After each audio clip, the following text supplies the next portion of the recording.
बिस्मिल्लाहिर्रहमानिर्रहीम। अस्सलाम वालेकुम। Welcome to Fatima's kitchen.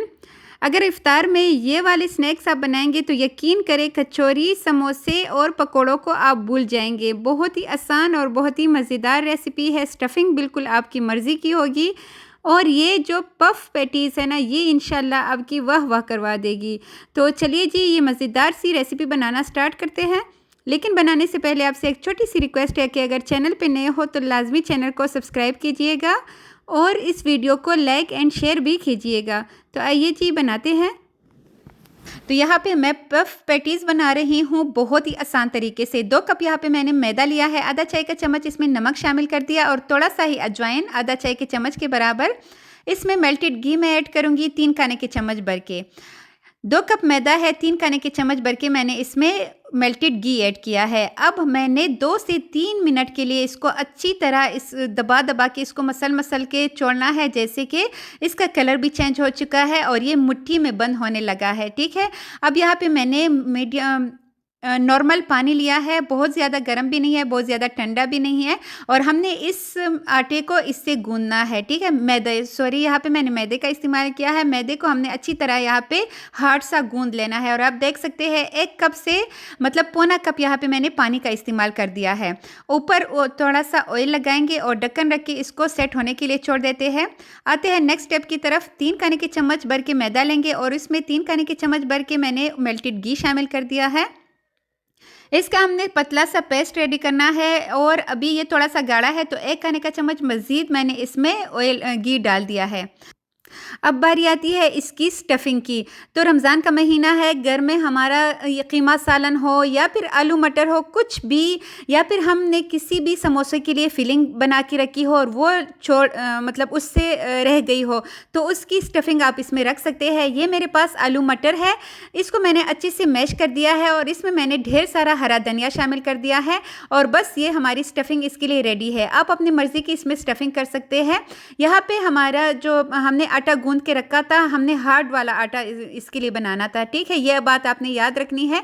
इसको तकरीबन आधा घंटा हो चुका है और ये अच्छा खासा सेट हो चुका है। इसके हमने बराबर साइज़ के पेड़े बनाने हैं। यहाँ पे पहले चाकू की मदद से हमने इसको डिवाइड करते हुए देखना है कि इससे कितने बराबर साइज़ के पेड़े बन सकते हैं। यहाँ पे हमें बिल्कुल छोटे साइज़ के पेड़े बनाने हैं, जैसे कि मैं आपको दिखा रही हूँ। इससे बड़े आपने नहीं बनाने, क्योंकि इसके साथ हम एक नेक्स्ट स्टेप करेंगे, तभी हमारे पफ पैटीज़ जो है वो मज़े के बनेंगे और उसमें सही सी लेयर्स आएंगी। ऐसे ही सारे पेड़े बना के रख लेते हैं और अब एक पेड़ा उठा के ऊपर नीचे हमने मैदा डस्ट करना है और अब बेलन की मदद से इसको बेल लेंगे। ऐसे ही करके मैंने सारे पेड़े जो है वो बेल लिए हैं और ये ज़बरदस्त से हमारे पेड़े छोटे छोटे पराठे जो है वो रेडी हो चुके हैं। अब जो हमने इसके लिए पेस्ट रेडी किया था ना मैदे का और घी का, वो इसके ऊपर लगाएंगे अच्छी तरह हर एक साइड पे। नीचे हमने ढेर सारा मैदा डस्ट करना है और इसके बाद हमने इसके ऊपर जब हम घी लगा लें और उसको अच्छे से इसके ऊपर पेस्ट करें, उसके बाद हमने इसके ऊपर भी मैदे को डस्ट करना है।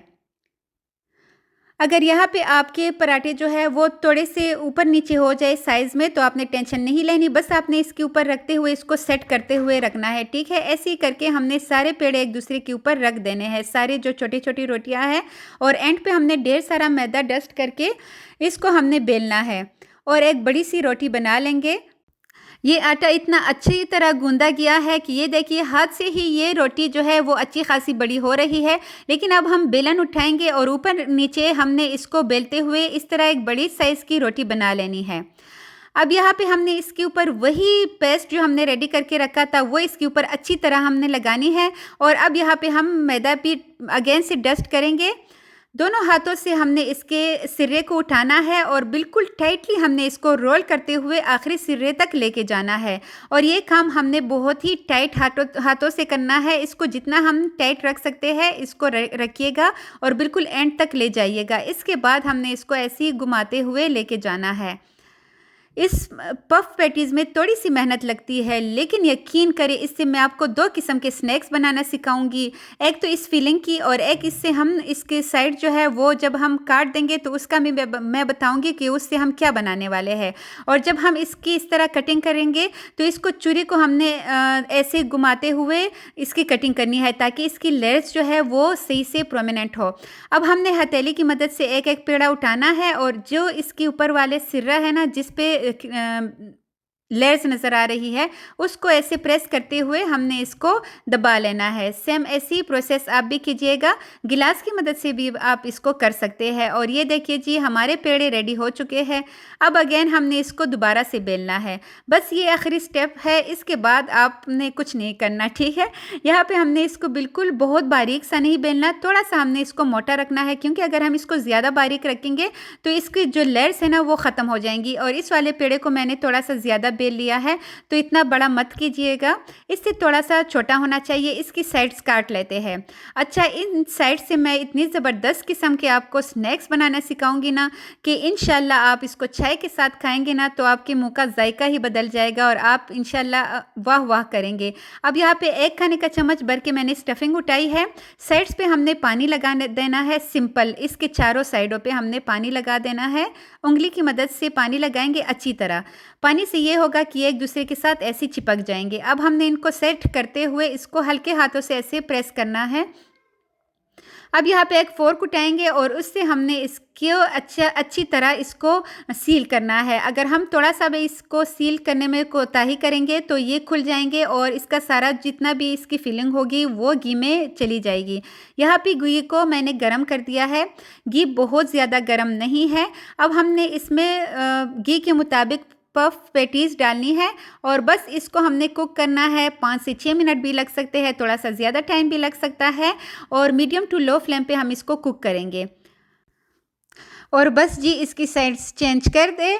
और ये देखिए हमारे पफ पैटीज़ जो है वो रेडी हो चुकी है। यकीन करें आप इसको फ्रीज़ भी कर सकते हैं। कुक होने के बाद आप इसको फ्रीज़ करें जब ये ठंडे हो जाए, और जब आपका जी चाहे आप माइक्रोवेव में इसको गर्म करें और बस अपने चाय का लुत्फ़ दुबाला करें।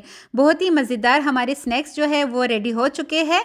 इसको निकाल लेते हैं। अच्छा, अब इसकी जो साइड्स रह चुकी थी ना वो भी मैं आपको दिखाती हूँ कि उसके हमने क्या बनाने हैं। ये देखिए जी, इसको इसी घी में डालेंगे, इसी ऑयल में, और इसको हमने ऐसे ही फ्राई करना है। सारे एक साथ डाल दे या फिर थोड़े से साइड पे रख दे, आपकी मर्ज़ी है। लेकिन अगर साथ भी डाल दे तो ये एक दूसरे के साथ हरगिज़ नहीं चिपकेंगे, जैसे कि आप देख रहे हैं।